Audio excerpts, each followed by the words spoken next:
할렐루야. 사랑하는 여러분, 여러분과 제가 참된 기쁨을 어디서 누릴 수 있을까요? 오늘 말씀 우리가 1절 말씀을 보니까 기뻐하라는 말씀이 있습니다. 그러므로 우리는 주님 안에서만 기쁨을 누릴 수 있다고 믿습니다. 개역 한글에서는 뭐라고 말씀하냐면 기뻐하라. 정말로 나의 형제들아 주 안에서 기뻐하라. 다시 또 말하노니 기뻐하라. 사도 바울이 말하는 이 기뻐하라는 말씀은 본서의 핵심 주제입니다. 그런데 여러분, 그때나 지금이나 이 세상은 우리가 기뻐할 수 있는 그런 삶을 살 수 있기에는 좀 힘든 그런 상황이었습니다. 환경으로 괴로움과 고통과 슬픔과 이러한 속에서 살아가고 있는 이 성도들이 정말로 주 안에서 기뻐하라, 기뻐하고 또 기뻐하라고 이렇게 사도 바울의 권면 앞에서 순간 좌절을 느낄 수밖에 없는 그런 상황이었다는 말입니다. 그러나 여러분, 이 말씀을 사도 바울이 왜 강조하고 기뻐하라고 했을까요? 그 말씀은요, 이 권면의 말씀 안에는 깊은 뜻이 있습니다. 어떤 말씀이냐면 예수 그리스도의 십자가상에서의 그 대속적 죽음과 그 사건으로 우리 모든 백성들이 구원을 받고 영생을 얻게 되는 구원의 기쁨으로 인하여 지금의 환경 속에서 두려워하지도 말고 괴로워하지도 말고 근심, 걱정, 슬픔, 고통을 다 사라지게 될 것이니 기뻐하라는 이 말씀입니다. 이해가 되시죠? 하나님의 자녀로서 영원한 천국까지 이를 것인데 기뻐하라 하는 그 말씀입니다. 자, 도전받는 성도로서 우리가 먼저 첫 번째로는요, 거짓 진리를 배격해야 합니다. 아멘.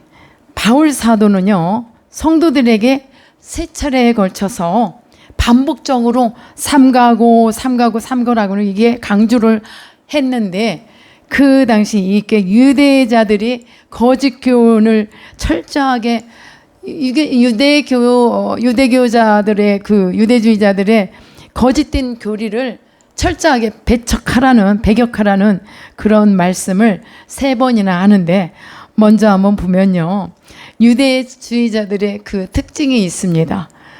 첫 번째 보면요, 이들은 개와 같다 그랬어요. 예, 본문에 있어요. 개와 같다. 당시 유대 사회에서 또 이방 세계에서 개는요, 일정한 주거지가 없이 떼를 지어 몰려다니며 해를 끼치는 탐욕스럽고 천박한 짐승으로 여겼습니다. 여러분들이 정말로 아기같이 귀하게 키우는 그런 개들하고는 다른 그것을 말해요. 그런 애완동물과 다르게 저도 어릴 때 봤어요. 이렇게 뭔 약을 먹었는지 이렇게 좀 한마디로 미친 개라 하죠. 날뛰는 거 보면 정말 무섭습니다. 근데 여기에서 지금 본문에서 말하는 이 개와 같다는 말씀이 바로 그런 표현이에요. 미친 개들인 인정사정 없이 누구든지 물어뜯을 수 있는 그런 상황이라 이 말입니다. 그래서 몰려다니면서 이들은 해를 끼치며 또 탐욕스럽고 천박한 짐승으로 여겼다는 말이에요. 그래서 2절에서 개들을 삼가고 유대주의자들을 말하는 거고요. 유대주의자들이 미친 개들과 같았다는 말씀. 그 다음에 행악자들을 삼가고, 이들은 당시에 복음이 가는 곳곳마다, 복음이 선포되는 곳곳마다 어찌해서든지 회방하고 복음을 방해하고 그들이 강조하는 것이 있습니다. 항상 복음이 세워지는 곳마다 따라다니면서 율법을 강조했어요. 율법을 율법을 강요를 했어. 그냥 강요를 하면서 이 유대주의자들은 자신의 이익과 명예욕을 충족시킬 만한 그 목적으로 율법을 전하고 가는 곳곳마다 미친 개가 아무 사람에게나 으르렁거리며 달려들듯이 복음과 복음 사역자들을 그냥 끊임없이 괴롭히고 회방을 했습니다.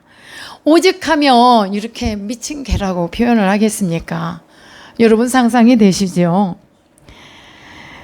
그 다음에 이제 행악자들을 삼가라고 했는데 예수 그리스도의 참 사도로서 자부하면서 복음을 전하는 이 복음을 완전히 배격하는 그런 자들이었어요. 진정한 복음은 배격을 하면서 회방을 하는 그런 자들. 그 다음에 몸을 상해하는 자들이라 했는데 유대주의자들은요, 할례를 자랑하는 그런 집단이었어요. 손할례당을 염두에 둔 그런 말씀입니다. 할례는 하나님께서 아브라함과 맺은 언약, 즉 예수 그리스도로 말미암아 인류 구원을 이루시겠다는 하나님의 언약에 대한 외적 표징에 불과합니다. 그리고 그 근본 정신은 예수 그리스도의 구속 역사, 즉 복음에 초점이 있습니다. 오직 복음에 초점이 있는 것이지 몸을 상해하면서, 근데 그들이 그렇게 그것을 강조하기 때문에 몸을 상해하는 자들이라고 이렇게 말을 합니다.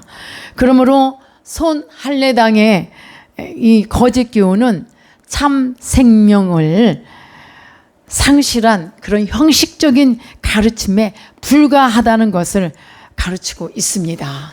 그러니 주의하라.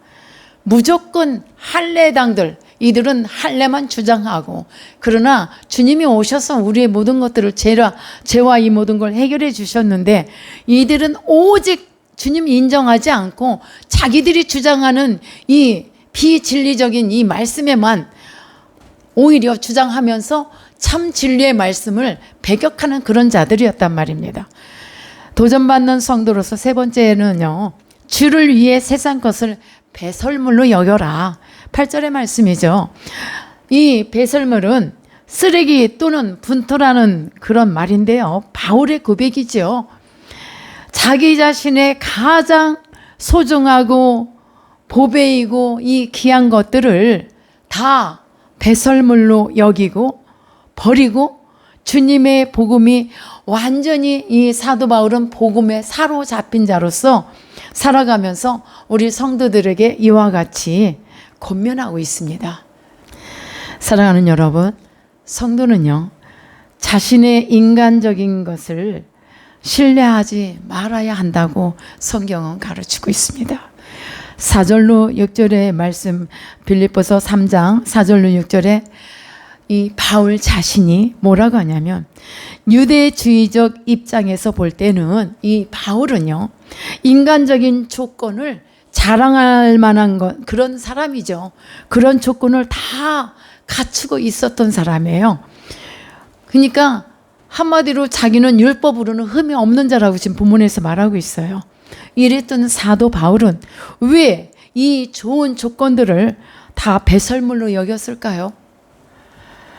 구원은 자신이 갖고 있는 이 좋은 조건으로 말미암아 구원에 이르지 못한다는 것을 일찍이 깨달은 것입니다. 아멘. 그것이 자기가 내가 이 좋은 것들을 다 갖추고 있지만 이것이 나를 구원에 이르게 하는, 주님의 나라에 이르게 하는 그것이 아니다라는 것을 여기고, 그 아무 유익도 자기에게 주는 게 없다라는 것을 깊이 깨닫고 그것을 다 배설물로 여겼다라는 말씀입니다. 그걸 깨달았다는 것이죠. 그러므로 이 말씀을 우리 성도들에게 내가 이와 같이 가장 귀하고 소중했던 것이지만 내가 이걸 버린 이유가 바로 이것 때문에 내가 천국에 가는 것이 아니다라는 것을 오늘 우리에게 가르쳐 준 것입니다. 그 다음에 도전받는 성도는 네 번째로 그리스도의 죽음과 부활에 참여해야 합니다. 성도는요, 끊임없이 믿음이 도전받는 이 세상에서 믿음을 지키기 위해 그리스도를 사망 가운데 부활하게 하신 하나님의 능력을 힘입어야 합니다. 주님이 하나님의 능력에 힘을 입지 않았지만, 하나님의 능력에 힘을 입지 않았다면 어찌 부활하셨을까요? 주님은 하나님과 동등하신 분이시지만 육신으로 오셨잖아요. 인성도 갖고 계신 분이에요. 신적, 인적 이 모든 걸 갖고 계신 분으로서, 그러나 하나님의 능력이 그 힘이 있었기 때문에 죽음도 다 물리치시고 승리하셨던 것입니다. 아멘. 이 능력은 폭발적인 힘을 갖기에 죽음의 세력조차도 감히 대항할 수 없습니다.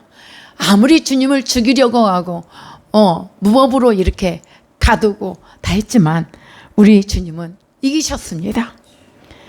사랑하는 성도 여러분, 성도는요, 이와 같이 생명의 부활에 이르도록 노력해야 합니다.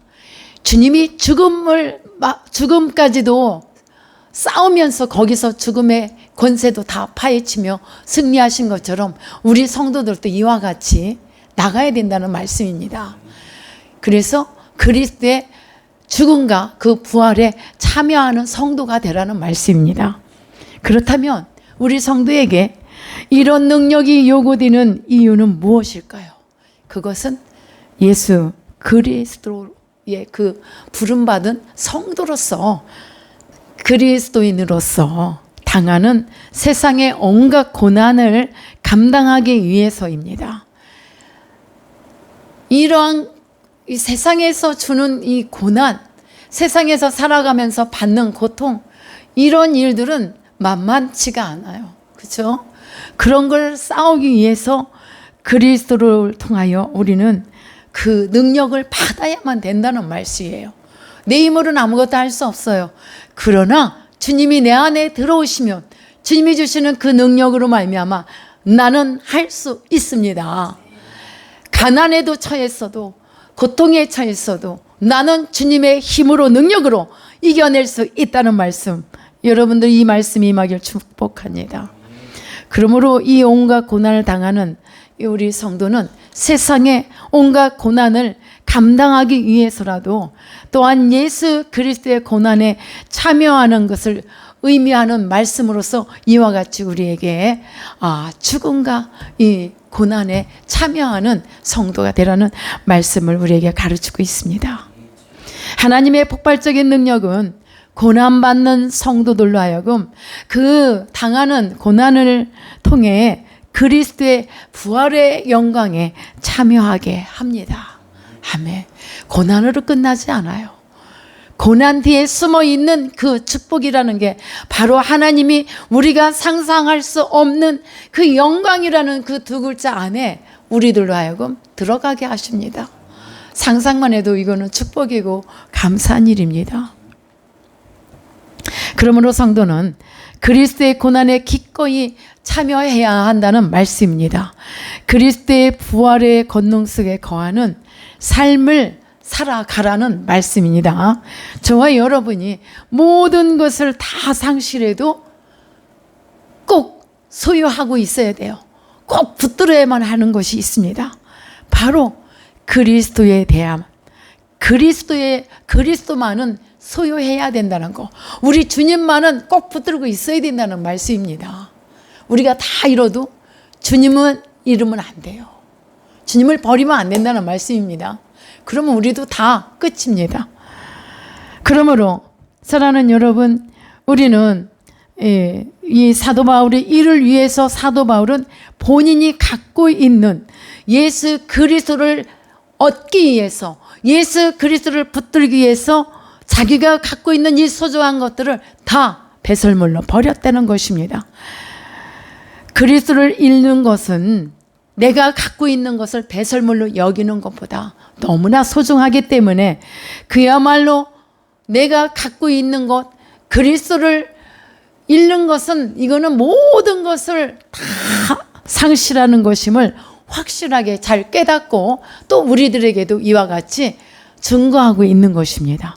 사랑하는 여러분, 그리스도를 얻는 것이 곧 온 천하를 얻는 것이요 천국의 복락까지 얻는 것입니다. 아멘. 요한복음 17장 3절에서 뭐라고 말씀하냐? 영생 곧 유일하신 참 하나님과 그의 보내신 자 예수 그리스도를 아는 것이니라. 아멘. 우리는 주님을 안다 하지만 끊임없이 우리가 천국 가는 날까지 그리스도를 알기를 배우기를 힘써야 된다고 지난번에도 말씀드렸죠. 주님이 부르시는 그날까지 우리는 그리스도를 알아야 돼요. 사랑하는 여러분, 성도의 의는 오직 어디서 나왔다고 봅니까? 오직 그리스도를 믿음으로 얻어진 것입니다. 우리에게 어디서 의로움이 있어 의로움을 나타낼 수 있겠습니까? 9절 하반절에서 바울이 고백해요. 자신이 가진 이 의에 대해서 의에 대한 설명의 내용인데요. 이는 자신의 의는 율법을 지킴으로 얻은 것이 아니다라고 했습니다. 그럼 어디서 얻었을까? 예수 그리스도를 믿음으로 얻어진 것이라고 강조했습니다. 또한 주님만이 유일무이한 진리이심을 발견한 이후에는 거짓 진리에 미혹된 적도 없고 또 세상의 물질과 명예와 학벌을 주님보다 더 사랑하지도 않았다고 그랬어요. 여러분, 사도 바울의 학문 아시죠? 그 깊은 학문 누구도 따라가지 못해요. 지금의 박사들도. 이 사람은 대단한 사람이었어요. 그런데 주님을 만난 후에 주님만이 유일무이한 진리이시다라고 강력하게 강조하고 있습니다. 그래서 나는 세상의 그 어떤 학문도 나에게 있는 그 어떤 것도 다 배설물로 여기고 오직 주님만을 높이며 살아가는 자라고 우리가 볼 수가 있습니다. 십자가에 달려 피 흘리시며 존귀한 생명을 내어 주시기까지 우리 죄인을 사랑하신 주님을 바라보며 살아갔듯이 사도 바울이 이와 같이 살아갔듯이 우리들도 우리의 삶의 중심에 오직 주님만을 모셔서 이 사악한 세상에서 승리의 깃발을 높이 드는 그런 비결이 됨을 믿고 나가시기를 축복합니다. 사랑하는 여러분, 우리는 생명의 부활에 이르도록 노력하라고 했죠. 노력해야 됩니다. 이유는 생명의 부활로 나올 자가 있는 반면에 심판의 부활로 나올 자도 있기 때문입니다. 이 내용은 엄청난 차이가 있습니다. 심판의 부활하는 자, 심판로, 그 다음에 심판의 부활로 나올 자와 생명의 부활로 나올 자는 하나님이 인정하시는 오른편에 서는 자와 왼편에 서는 자와 갈라지는 일입니다. 이러한 삶을 위해 반드시 그리스도의 부활의 권능 속에 거하는 삶을 향해 나아가야 함을, 또 이 삶에 도전받는 성도가 되어야 함을 여러분들에게 전합니다. 그와 같은 삶이 되시기를 축복합니다. 생명의 부활에 이르려면 어떻게 하라고 했나? 자기 십자가를 지고 그리스도의 고난에도 참여하며, 또 로마서 8장 17절에서 있는 말씀인데요. 자녀이면 또한 상속자 곧 하나님의 상속자요 그리스도와 함께한 상속자니라고, 우리가 그와 함께 받아야 할 것이다. 이렇게 살아라는 말씀을 로마서 8장 17절에서 하고 있습니다. 은혜의 받기만을 위해서 십자가를 바라보는 것이 아니라 고난에 참여하기 위해서 희생과 봉사를 위해 그리스도의 뜻을 따라 살기 위해 십자가를 바라보며 나가는 은혜로운 그 삶, 은혜로 충만한 삶이 되시기를 간절히 바랍니다. 내가 그저 은혜만 받기만을 위해서가 아니라 내가 이것을 통하여서 주님께 영광을 나타나게 해서 더 십자가를 바라보자는 말씀입니다. 바울과 마찬가지로 오늘 우리도 성도의 궁극적인 소망도 장차 주님의 재림 때에 생명의 부활에 이르게 될 것입니다. 믿습니까? 그 생명의 부활에 이르러야 돼요. 심판의 부활에 이르는 자가 절대 되지 않기를 바랍니다. 하나님은 그리스도를 살리신 그 능력으로 오늘 우리도 살리사 그리스도의 부활의 영광에 동참하게 하실 것입니다. 아멘. 예. 지금 고난이 있습니까? 괴롭습니까? 고통스럽습니까? 그러나 이 또한 지나갈 것이요 영광의 그날이 반드시 우리에게 임할 것이라고 말씀하셨습니다. 베드로후서 3장 18절 말씀을 드리면요. 오직 우리 주 곧 구주 예수 그리스도의 은혜와 또 저를 아는 지식에서 자라가라. 지금은 주님을 알라는 말씀을 지금 몇 번 강조해서 드립니다. 이와 같이 주님을 아는 그 지식으로 자라가라 이 말입니다. 바울 사도가 말하길 내가 이제 너희를 위하여 받은 괴로움을 기뻐하고 그리스도의 남은 고난을 그의 몸된 교회를 위하여 내 육체에 채우노라 했어요. 고난과 그 괴로움을 자기 몸에 채운대요. 그러면서 기뻐하고 있는 바울입니다. 1장 24절에 보면은요. 그렇게 고백하는 것을 볼 수가 있어요. 도전받는 성도로서 사랑하는 여러분, 나 자신의 삶을 사도 바울이 먼저 보여줬잖아요. 이와 같은 삶을 사랑하는 성도들이여 나와 같이 이와 같은 삶을 살아가라고. 그리고 우리가 바울의 신앙을 도전받기를 사모하고 나가는 승리자가 되시기를 축복합니다. 그래서 오늘의 말씀을 생각하며 우리는 항상 내가 지금 나약한 모습으로 이 자리에 있지만 나는 반드시 예수 그리스도의 능력 안에 붙들린 자 되어서 사도 바울이 주님을 만난 후로는 하나님의 말씀에 붙들린 자 되어서 이와 같이 감옥에 갇혀도 매를 맞아도 오직 기쁨으로 나는 오직 예수 그리스도로 말미암아 살리라는 그 고백을 한 것처럼 저와 여러분도 오늘 이 말씀을 조용히 묵상하면서 한 번 말씀을 들은 걸 다시 한번 들어보세요. 저도 그래요. 말씀을 전할 때 하나님 주신 말씀을 그 영감을 받아 전하기도 하지만 다시 한번 모니터링 해보면 그때 제게 주시는 메시지 더 은혜가 되더라고요. 이 말씀을 생각하며 우리도 힘을 내시기를 예수님의 이름으로 축복합니다. 기도하십니다.